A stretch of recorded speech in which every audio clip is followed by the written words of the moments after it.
say that the average United States electricity bill will go up 10% this year and 10% next year. Is that correct? Again, I'm not familiar with the data, but I can point out, sir, that in Europe, I'm not interested in in Europe. Europe, prices are 2.5% to 3% higher. I'm interested in our people right now who are having to, Our people who are having to sell blood in order to pay their electricity bill. Goodness. A substantial portion of this inflation in electricity, up 30%. This went completely off the rails. A senator asked simple yes or no questions, and what happened next says everything about the state of our institutions. Like and subscribe now, because this is the moment they lost control of the narrative. Last 3 years, unfortunately, the United States economy has experienced substantial inflation. Is that correct? Yes, sir. And yes, sir. That inflation is man-made, is it not? Any inflation is man-made, sir. And that man's name is Joe Biden, is it not? Cannot answer that, sir. Okay. Since President Biden took office, average electricity prices in the United States are up 29.4%, are they not? I'll have to check the data and get back to you on that, sir. And isn't it true that electricity prices have increased under President Biden, have increased 13 times faster than the previous 7 years?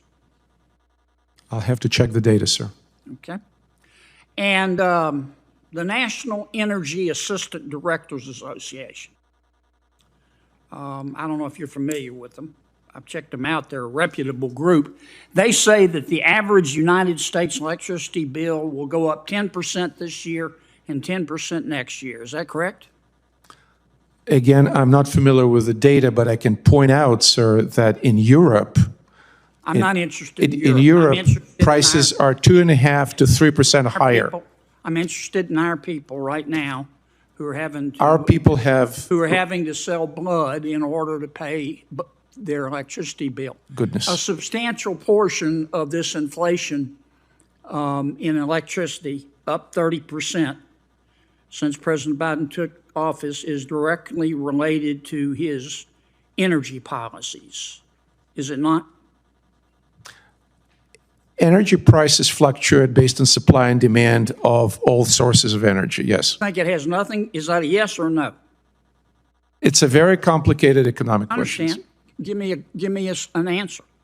Did President Biden's policies contribute to the inflation, or didn't they? Both Republican and Democratic administrations infuse the economy with trillions of dollars, which contributes to the inflation. Yeah, yes. I don't believe any Republicans voted for the Inflation Reduction Act. Is that correct? I don't know. Well, I do. $1.2 trillion, Green New Deal. No Republicans voted for it. You want to amend your answer? I'll amend my answer that under President Trump and under President Biden, trillions of dollars were infused into the economy under Trump, and contributed to 5% inflation. Over 4 years, and under Biden, they went up 30% over 3 years. Which is better? Say again, under Trump, please. Under Trump, electricity prices went up 5%. Under Biden, they went up 30% over 3 years. Which is better? Well, clearly, lower rise in electricity prices better. All right. However, Dr. Suprin, let me ask you a couple of questions. Okay. You're here at the request of my Democratic colleagues? No, sir. No, Dr. Suprin. That's correct, yes. Okay. Dr. Suprin, on December 14, 2023, you tweeted in support of climate defiance. That's an entity that the Brookings Institute has called a radical climate change group. Is that correct? I don't recall, I'm afraid. Okay. Would this be the same climate defiance that I'm looking at your tweet, you tweeted in support of them. Would this be the same climate defiance that called Senator Joe Biden, quote, a sick fuck? I don't know, but as I Would this mentioned be the same climate defiance that called Senator Lisa Murkowski a murderer? I do not know. As I said in my statement, Would this be the same climate defiance who told the CEO of Exxon to, quote, eat shit, Darren, close quote? I'm not responsible for the statements of other Nice people. group you're and I also hanging do not know around the with, answer. Doc. Here's what your tweet says, quote, we do, in support of climate defiance, we do not do online petitions. We do not do NGO coalition letters. We do not do fucking bus stop ads. We chase fossil fuel CEOs and the politicians who do their bidding, and we do not apologize, close quote. Did I read that correctly? That is not my tweet, sir. That is your tweet. I'm looking at it. Here's a copy right here. It's right off your website, Biggest Dallas. On I'm almost October certain that is not 31, my tweet, sir. 2023, you said this on Twitter. Quote, climate justice was coined by our movements to locate it as a struggle against genocidal racial injustice, colonialism, and apartheid. If your climate justice doesn't stand with the Palestinians against colonialism and apartheid, then your climate justice has no justice in it, close quote. Did you say that? I believe not. Here it is, may, bigger I, than may, I, Dallas. may I please see the documents? Yes, sir, and the witnesses' documents there. May I please And the point out that senators, this form the of... senator's time has expired, and there are other senators waiting. I've got a bunch more tweets. Thank you for your objective advice, I'm sure you Doc. do. You can put them into a question for the record, and Yes, they'll I'd have like to submit all of the good doctors' objective tweets and scientific analysis for the record. That Thank will you. be done without objection. Senator Merkley. You just watched John Kennedy do something very simple. Ask direct questions. Yes or no. No speeches, no escape routes, just answers. And that's exactly where things started to fall apart. Let's start with the basics. Inflation. Kennedy lays it out. Prices are up.